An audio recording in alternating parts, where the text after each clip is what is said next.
சங்கீதம் 111 அதிகாரம். அல்லேலுயா. செம்மையானவர்களுடைய சங்கத்திலும் சபையிலும் கர்த்தரை முழு இருதயத்தோடு துதிப்பேன்.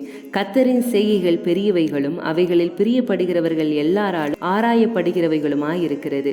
அவருடைய செயல் மகிமையும் மகத்துவம் உள்ளது. அவருடைய நீதி என்றென்றைக்கும் நிற்கும்.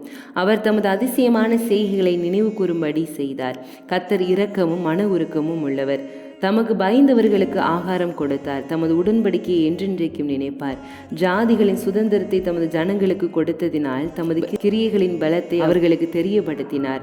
அவருடைய கரத்தின் கிரியைகள் சத்தியமும் நியாயமுமானவைகள். அவருடைய கட்டளைகள் எல்லாம் உண்மையானவைகள். அவைகள் என்றென்றைக்கும் உள்ள சதா காலங்களுக்கும் உறுதியானவைகள். அவைகள் உண்மையும் செம்மையும் செய்யப்பட்டவைகள். அவர் தமது ஜனத்திற்கு மீட்பை அனுப்பி தமது உடன்படிக்கையை நித்திய உடன்படிக்கையாக கட்டளையிட்டார். அவருடைய நாமம் பரிசுத்தமும் பயங்கரமும் ஆனது.